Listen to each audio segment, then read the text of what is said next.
இந்த நிலத்தில் 2 பேருக்கு தான் போட்டி. யாரு நல்லாட்சி கொடுத்தது கொடுக்க போறதுன்னு. ஒன்னு என் தாத்தன் காமராஜ், இன்னொன்னு அவன் பேரன் சிம்மன். 9 ஆண்டுகள் தலை சிறந்த ஆட்சியை என் தாத்தன் கொடுத்தான் என்பது வரலாறு இல்லை.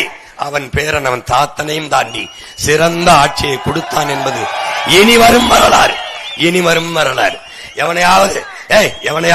எவனையாவது இந்த திமுக கட்சிக்காரன் அதிமுக கட்சி எம்ஜிஆர் ஆட்சியை கொடுப்போம், கருணாநிதி ஆட்சியை கொடுப்போம், ஜெயலலிதா ஆட்சியை கொடுப்போம் சொல்றானடா. அவனு காமராஜர் ஆட்சியை கொடுப்போம் தான் சொல்றேன். நீ இங்க பாரு, எனக்கு போடு போடாம போ. ஆனா அந்த காங்கிரஸ் திமுக இந்த பிஜேபி அதிமுகவுக்கு போட்டுறாத, தயவு செய்து போட்டுறாத. என்னிலும் இளைய என் தம்பி தங்கைகளே, இந்த நாட்டின் எதிர்கால பிள்ளைகளே, இந்த நாடு உங்களுடையது, என்னுடையது, நம்முடையது. நாம் தான் இந்த நாட்டை நல்ல வழியில் நடத்தி செல்ல வேண்டும். இங்கே ஊழல் லஞ்சத்தில் ஊறி திளைத்தவன் நம் ஓட்டுக்காக வீட்டு வாசலில் வந்து நிற்கிறான். வாக்குக்கு பணத்தை ஏன் கொடுக்கிறான்? ஏன் கொடுக்கிறான்? அவனிடத்தில் நேர்மை இல்லை. அவன் நமக்கு செய்த சேவையை சொல்லி வாக்கு கேட்க தகுதி இல்லை.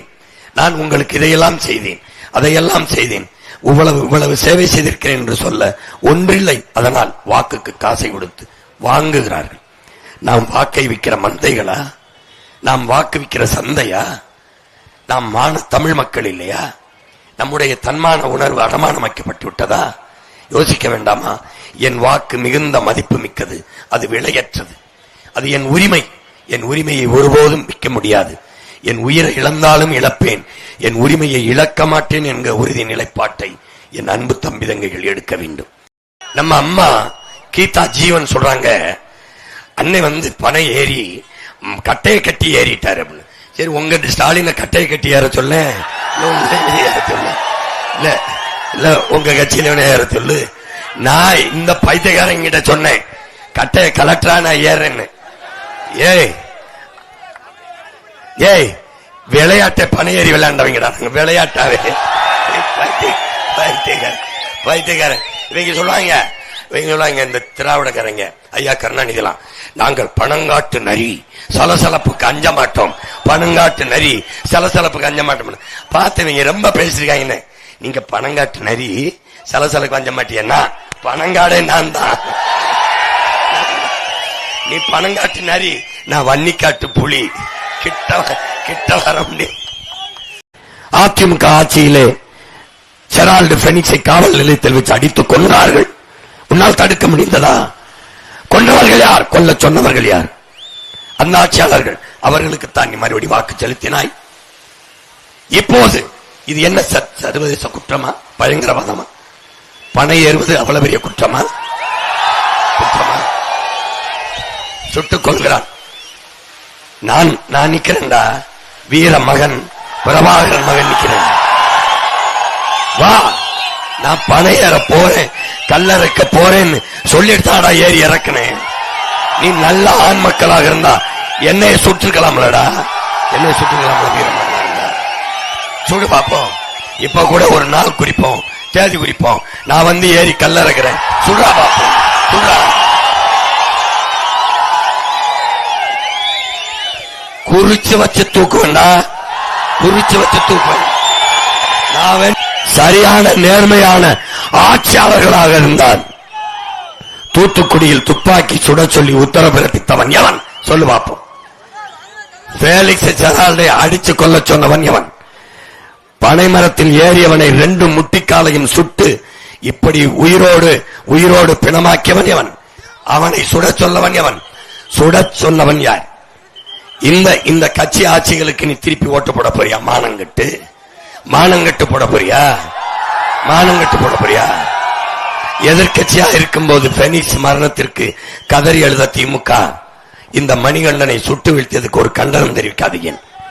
கள்ளச்சாராயம் காட்சி மதுராந்தகத்திலே கள்ளச்சாராயம் காட்சி, மரக்காணத்திலே 19 பேரை கொன்றவனை கள்ளச்சாராயம் காட்சியவனை சுடாத நீ, கள்ளச்சாராயத்தை காட்சி 63 பேரை கொன்ற கள்ளக்குறிச்சியில் சாராங்காட்சியவனை சுடாத நீ, பதநீர் இறக்கினவனை சுடுகிறாய் என்றால் உன்னுடைய நோக்கம் என்ன? ஒரு அரசன், ஒரு மன்னன், ஒரு நாட்டை ஆளுகிற அமைச்சன் எப்படி இருக்கணும்? இறைவன் எல்லா உயிர்களுக்கும் வேண்டியதை கொடுத்து விடுவான். கேட்கிற திறனுள்ள மனிதர்களுக்கு, கேட்கும் திறனற்ற உயிர்களுக்கும் தந்து விடுவான் என்பது நம் நம்பிக்கை. இந்த சாதிக்கு இந்த சாமி உதவும், இந்த மதத்திற்கு இந்த சாமி உதவும் என்றால் அது சாமி இல்லை, அது சாதி சங்கத்தின் தலைவன், அது சாமி இல்லை. இறைவன் என்பவன் எல்லா உயிர்களுக்கும் வேண்டியதை கொடுப்பதை போல அரசன் என்பவனும் அமைச்சன் என்பவனும் எல்லா மக்களுக்கும் எல்லா உயிர்களுக்கும் வேண்டியதை செய்ய வேண்டும். அப்படிப்பட்ட தலைவன் தான் நாட்டை ஆள வேண்டும். எனவே என் அன்பு சொந்தங்களே, அறிவை கொண்டு ஆழ்ந்து தெளிந்து சிந்தித்து பார்க்க வேண்டும். இந்த தேர்தலில் இதுவரை சாதிக்காக நீங்கள் வாக்கை செலுத்தி சாதித்தது என்ன என்று எல்லோரிடத்திலும் கேள்வி எழுப்புங்கள். சாதித்தது என்ன? சாதி என்ன சாதிக்கும்? எப்போது வந்தது இந்த சாதி நமக்கும்? நீ யார்? 50,000 ஆண்டுகளுக்கு முன்பிருந்த தமிழன். நீ எப்படி சாதியாக சுருங்கினாய்? இப்போது இடை வந்த சாதி எனும் இடர் ஒளிந்தால் ஆள்வது நம் தாயே என்கிறார் நம்முடைய புரட்சி பாவலன் பாவேந்தன் பாரதிதாசன். நம் பாட்டன் பாரதி சாதி மதங்களை பாரோம், குலத்தாழ்ச்சி உயர்ச்சி சொல்லல் பாவம். எப்படி சொல்றான் பாருங்க. நபிகள் என்ன சொல்கிறார்கள்? அண்டை அயலானுக்கும் அன்பு காட்டு. அண்டை அயலானுக்கும் அன்பு காட்டுகிற மறையை ஏற்ற நீங்கள், இந்த மார்க்கத்தை ஏற்ற நீங்கள் சொந்த பிள்ளைகளுக்கு அன்பு காட்டாமல் நிராகரிப்பது எந்த வழியில் நியாயம்? திமுக தான், ஐயா கருணாநிதி தான், ஐயா ஸ்டாலின் தான் என் இஸ்லாமிய சொந்தங்களை, என் கிறிஸ்தவ சொந்தங்களை பாதுகாப்பார்கள் என்று நம்புகிறீர்கள். அப்ப அல்லாஹ் நம்மை பாதுகாக்க மாட்டாரா? கர்த்தர் நம்மளை காக்க மாட்டாரா? திருமுருக பெருமானும் ஆதி சிவனும் நம் பாட்டனும் நம்மளை பாதுகாக்க மாட்டார்கள். இந்த கருணாநிதி குடும்பம் தான், இந்த அதிமுக தான் நம்மளை பாதுகாக்கும். இவன் சொல்லுவான் பிஜேபி வந்துடும், சீமானுக்கு போட்டால் பிஜேபி வந்துடும். ஏண்டா பயந்த கோல பரதேசியலா, எனக்கு போடு பிஜேபி வராதுன்னு சொல்லு, அப்ப கூட சொல்லு பரவாயில்ல. சீமானுக்கு போட்டா பிஜேபி பரதேசி, சீமானுக்கு போட்டா சீமான் தாண்டா வருவான். சாதி மதம் பார்த்து வாக்கு செலுத்தினீர்கள் என்றால், சாதி அரசியலாகும் என்றால் அங்கே சகோதரத்துவம் சமத்துவம் செத்து போகும். என் வார்த்தையில் இருக்கிற சத்தியத்தை நீங்கள் புரிந்து கொள்ள வேண்டும். மதம் அரசியலாகி அது அதிகாரத்துக்கு வரும் என்றால் அங்கு புனிதமான மனிதநேயம் மரணித்து போகும். பணம் அரசியலாகும் என்றால் அங்கே மாண்புமிக்க ஜனநாயகம் செத்து போகும், கேடுகட்ட பணநாயகம் பிறந்துவிடும். பணம் அரசியலாகும் என்றால் அங்கே மக்களுக்கான சேவை என்பது செத்து போய் அந்த பணத்தை முதலீடு செய்கிறவனுக்கான லாப தேவை பிறந்துவிடும். பணம் அரசியலானால் அங்கே பண்பாடும் ஒழுக்கமும் செத்து போகும். அப்போ இது மூன்றையும் கடந்து சிந்திக்க வேண்டும். நான் பழச்சாறு குடிக்கும்போது, காலையில் குடிக்கும்போது ABCD என்று ஒரு ஜூஸ் போட்டு குடிக்கிறேன். தெரியும் உங்களுக்கு? ஆப்பிள், கேரட், பீட்ரூட், இந்த பேரிச்சம்பழம், ஆமா டேட்ஸ், இது 4 தான் ABCD குடிக்கிறது. மறுபடியும் திருப்பி எதிர்த்து அடிக்கிறது திமுக, அதிமுக, பிஜேபி, காங்கிரஸ். 4 ABCD வெளுக்கிறது. இவன் நான் உன்னை கேட்கிறேன், நீ எல்லாம் படிச்சிருக்க, இந்தியாங்கிற ஒரு நாடு, அதுல ஒரு நம்ம மாநிலம் தமிழ்நாடு. இந்த நாட்டில் இருக்கிற எல்லா கஷ்டங்களுக்கும், எல்லா பிரச்சனைக்கும், இவ்வளவு ஏழ்மை, வறுமை, வேலையில்லா திண்டாட்டம், எல்லாத்துக்கும் பொறுப்பேற்க வேண்டிய கட்சிகள் எது சொல்லு? பிஜேபி, காங்கிரஸ்.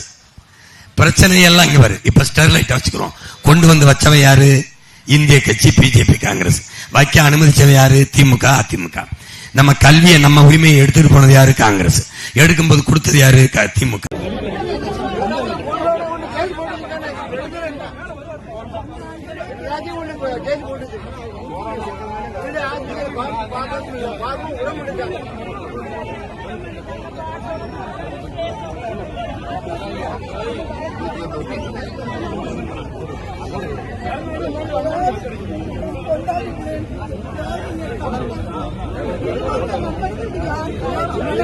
வரக்கூடாது.